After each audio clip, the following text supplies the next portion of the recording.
저번 시간까지가 지적법의 서론이었고, 이번 시간부터는 본격적으로 지적법의 내용들을 하나씩 자세히 다뤄볼게요. 제 영상을 보시는 여러분의 기초 지식은 아마 다양할 거예요. 지식이 저보다도 더 많은 분도 계시겠지만, 반대로 제가 설명하는 개념들을 어려워하시는 분도 계실 수 있다고 생각합니다.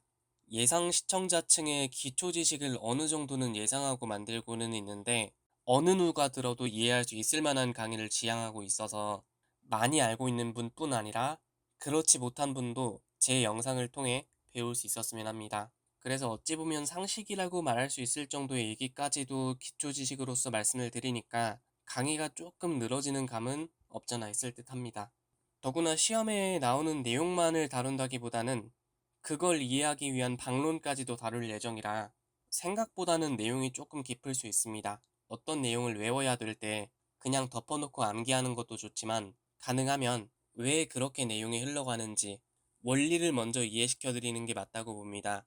제가 요즘 강의하고 있는 건 지적법인데요. 제 강의 내용을 토대로 지적법이 꼭 아니더라도 다른 공부를 할 때 응용할 수도 있도록 신경 써서 만들고 있습니다. 최근에 올린 영상 중에 지적법 제8강 지적소관청에 관한 영상을 보셨다면 아시겠지만 지적소관청은 시군구청장이고 더 자세히 말해도 구시군의 장입니다. 그냥 덮어놓고 암기해도 1분이면 외우는 내용이지만 어떤 원리로 그렇게 되는지 기초 단계부터 설명을 하려다 보니 그게 거의 40분짜리 영상이에요. 오늘 영상도 그럴 거고 아마 지적법의 마지막 영상까지 최대한 상식 단계부터 설명하려고 노력할 겁니다. 어차피 수준이 이미 어느 정도 갖춰지신 분들은 아는 내용은 건너뛰고 아직 모르는 내용만 보시면 되니까 상식 수준의 얘기는 그냥 넘기셔도 돼요.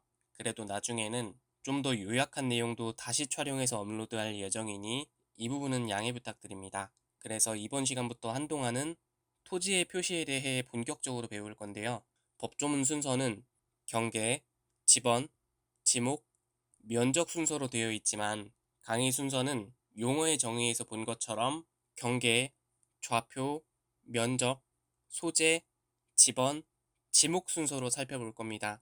그래서 지적법의 본격적인 강의가 시작되는 이번 시간에는 경계의 기본적인 내용과 경계에서의 원칙에 대해 설명드리겠습니다. 일단 우리 지적법에서 나오는 경계의 특성에 대해서 살펴볼 건데요. 그러기 전에 첫 번째로 법에서 말하는 경계와 기하학에서 말하는 변을 비교해 보겠습니다. 토지에서의 경계는 기하학에서 말하는 도형의 변과 성질이 비슷해요. 그래서 법에서의 경계를 제대로 알기 위해서는 기하학에서 말하는 변과 법에서 말하는 경계를 구분해야 돼요. 그래서 변과 경계는 서로 어떤 공통점과 차이점이 있는지, 토지의 둘레를 왜 변이 아니라 경계라는 이름으로 부르는지를 먼저 살펴보겠습니다. 일단 토지의 테두리를 구획하는 경계는 필지별로 경계점들을 직선으로 연결하여 지적 공부에 등록한 선이라고 되어 있습니다. 그럼 경계점이 예를 들어 여기, 여기, 여기, 여기 이렇게 찍혀 있다면 이 경계점들을 직선으로 연결하는 겁니다. 그런데 직선으로 연결했다는 말이 사실 좀 어색하죠. 왜요? 연결은 곧 있는 거고 있는 건 두 끝을 맞대어 붙이는 걸 말합니다. 그래서 연결이 되려면 이어지려면 끝이 있어야 돼요. 그런데 직선에는 끝이 없습니다. 물론 국어사전에서 직선을 찾아보면 나오는 첫 번째 뜻은 곧은 선이기만 하면 직선인 건 맞지만 우리가 학교 다닐 때 수학에서 배웠던 직선은 양쪽으로 쭉 끝없이 뻗은 선을 말합니다. 그래서 이게 직선인데 직선은 그래서 선이 끝나는 점을 정의할 수는 없기에 선이 교차할 수는 있어도 이어지진 않습니다. 그래서 이어지려면 이렇게 무한히 뻗은 직선 중에 각선의 끝이 있어야 끝에서 끝으로 끝으로 끝으로 끝으로 이어지고 이어지고 이어지고 이어집니다. 이렇게 선들이 이어지려면 각 선은 끝없이 쭉 길면 안 되고 양 끝점이 있어야 됩니다. 그래서 이렇게 쭉 뻗은 직선 중에 이 두 점의 한정된 일부분만을 말할 때에는 선분이라고 해요. 그래서 수학에서 나오는 용어로 정확하게 정의하자면 직선으로 연결했다는 말보다는 선분으로 연결했다는 말이 더 정확할 겁니다. 그래도 국어사전에 수록된 직선의 첫 번째 뜻에는 길이에 대한 언급은 없어서 직선이라는 말 뜻에 선분이라는 개념도 포함된 듯 합니다. 그래서 직선으로 연결했다는 말이 완전히 틀렸다고 보기도 어려워요. 그래서 어떤 의미에서는 직선으로 연결했다는 말도 맞긴 합니다. 그래서인지 법에서는 선분을 직선이라고 부르기도 합니다. 일단 지적법에서는 직선이라는 표현을 씁니다. 그래서 지금부터는 선분이라는 말과 직선이라는 말을 혼용해서 쓸 건데 이해하실 때에는 선분이라고 이해하시면 됩니다. 참고로 두 점 사이를 잇는 여러 개의 선 중에 가장 짧은 거리로 이은 게 직선이 됩니다. 그래서 경계점이 예를 들어 여기, 여기, 여기, 여기 이렇게 찍혀 있다면 경계는 경계점을 연결한 건데 이 각각의 직선 내지는 선분 하나하나를 따로 말하는 게 아닙니다. 필지별로 이웃한 경계점 두 개를 연결한다고 되어 있어요? 아니면 경계점들을 연결한다고 되어 있어요? 경계점들을 연결한다고 되어 있죠. 선 하나하나가 따로따로 경계였다면 이웃한 경계점 두 개를 연결한다고 되어 있었을 텐데 지금 보시면 이웃한 경계점 두 개라는 말이 없고 경계점들을 연결한다고만 되어 있습니다. 그래서 필지를 둘러싸고 있는 모든 경계점들을 연결한 이걸 두고 경계라고 합니다. 그런데 예시로 든 이 토지를 보시면 네모 모양이죠. 구부러진 모퉁이가 한 개, 두 개, 세 개, 네 개, 네 개죠. 모퉁이가 네 개라는 뜻입니다. 구부러졌으니 구부러진 정도가 얼마나인지 그 각도가 생깁니다. 더 짧게는 각이라고 해도 돼요. 두 선이 이렇게 만날 때 예리하고 날카로운 각인 예각, 둔하고 무딘 각인 둔각, 예각으로도 둔각으로도 기울지 않고 고든 각인 직각 중에 하나가 생길 거예요. 네모는 각이 하나, 둘, 셋, 넷, 네 개의 각이 있는 도형이니까 한자로는 사각형이라고 합니다. 각이 더 많다면 오각형이 될 수도 있고 육각형이 될 수도 있는데 물론 쓸 때에는 아라비아 숫자가 아닌 한글이나 한자로 사각형, 오각형, 육각형 이런 식으로 쓰긴 하는데 어쨌거나 이렇게 다수의 각으로 이루어진 도형을 다각형이라고 합니다. 국어사전에는 다각형을 이렇게 정의하고 있어요. 셋 이상의 선분으로 둘러싸인 평면 도형, 그러니까 선분으로 뭐한 거예요? 둘러싸인 겁니다. 그런데 다각형을 구성하는 선분 하나하나를 부르는 명칭이 따로 있습니다. 보시면 선분들이 그 다각형에서 가장 바깥쪽에 있는데 변두리라는 말 들어보셨어요? 어감상 중심이랑 가까워 보여요? 멀어 보여요? 멀어 보입니다. 어떤 물건에 가장자리를 두고 변두리라고 하니까 기하학에서는 이 선분 하나하나를 변이라는 용어로 부릅니다. 그 다각형의 변두리라고 해도 얼추 의미는 통해요. 그래서 각 선분 하나하나를 변이라고 해요. 그래서 변 내지는 변두리라는 말 자체가 그 대상에서 가장 바깥쪽이라는 뜻인데 이 말이 성립하려면 당연히 닫혀 있어야 됩니다. 이렇게 열려서 끝점이 서로 떨어져 있다면 둘러싸인 게 아니겠죠. 이렇게 생긴 도형은 일단 다각형이라고 볼 수가 없습니다.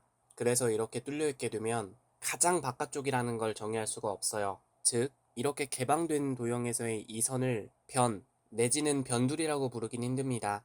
끝점이라는 말이나 시작점이라는 말이나 결국 같은 말이긴 한데 철도도 시발점이 곧 종점이듯이 여기서도 끝점을 시작점이라고 바꿔도 됩니다. 여길 시작점이라고 바꿨으니까 여기도 시작점이라고 바꿔도 되긴 하는데 편의상 가만히 두겠습니다. 반대로 선으로 둘러싸이면 뚫린 부분 없이 시작점과 끝점이 합쳐져서 밀폐된 도형이어야 됩니다. 그래서 이 사각형은 중간에 뚫린 부분 없이 변으로 꽉 닫혀 있으니 안과 밖이 구분되죠. 그래서 그림판에서 색을 채울 때에도 이 안에 있는 영역과 이 밖에 있는 영역은 단절되어 있는 겁니다. 합쳐져서 밀폐된 이걸 두고 폐합됐다고 표현합니다. 이런 특징 덕분에 법에서는 권리의 공간적인 범위를 폐합된 다각형으로 구획합니다. 변을 경계로 그 안쪽에 있는 영역과 밖에 있는 영역이 구분되기에 도형에서의 변이라는 말에도 구획된 공간이라는 어감은 있지만 변이라는 말 뜻이 테두리 전체가 아니라 다각형을 이루는 각 선분 하나하나를 말하므로 토지의 공간적 범위를 구획하는 테두리에는 변이 아닌 다른 이름을 씁니다. 이렇게 무한정 뻗어나가는 게 아니라 이 테두리를 경계로 여기까지만 권리가 미치고 경계로 단절된 이 바깥에는 권리가 미치지 않으므로 법에서는 이 테두리를 경계라고 합니다. 토지의 변 내지는 토지의 변두리라고 했어도 공간적 범위를 구획한다는 느낌은 있지만 경계라고 하니까 어감상 권리의 공간적 범위라는 걸 바로 알 수 있습니다. 그래서 정확하게 여길 경계로 여기까지는 여러분 소유지만 이 밖에는 여러분 소유가 아니란 소리예요. 그래서 토지의 공간적인 범위를 나타내는 게 경계인데 다각형에서의 변이던 토지에서의 경계던 공간적 범위를 구획하는 것이다 보니 애매모호하지 않고 정확하게 구획되어야 됩니다. 그래서 기하학에서 말하는 굵기가 0에 수렴하는 선으로 구획하는 겁니다. 그래서 변은 각 선분이라고 되어 있어서 테두리의 일부분인 하나하나의 선분을 말하지만 경계는 경계점들을 연결한다고 되어 있어서 테두리 전체를 말합니다. 이런 특징은 경계점과 꼭지점을 구분하면 좀 더 도드라집니다. 도형에서 보시면 두 변이 만나는 여기를 보시면 두 변이 만나는 요점은 그 주변에서 가장 튀어나와 있습니다. 젖에서 톡 튀어나온 부분을 젖꼭지라고 하듯이 변 사이에서 톡 튀어나온 이 부분을 두고 꼭지점이라고 하는데, 토지에서의 경계점이나 도형에서의 꼭지점이나 똑같이 생겼어요. 그런데 구체적인 정의가 다릅니다. 경계점이라는 건 필진을 구획하는 선의 굴곡점을 말합니다. 두 경계가 만나는 점이 아니라 경계의 굴곡점이라는 표현을 씁니다. 인생에서의 굴곡이라는 게 꺾인다는 뜻이듯이 굴곡점은 꺾인 점입니다. 그런데 꼭지점을 보시면 두 변이 만나는 점이라고 되어 있습니다. 즉, 변의 끝과 끝이 만나는 점이 꼭지점이니까 변이라는 건 둘레 전체가 아닌 선분 하나하나를 따로따로 말한다는 걸 알 수 있습니다. 그래서 평면 도형에서의 꼭지점과 달리 토지에서의 경계점은 선의 굴곡점일 뿐이니까 변은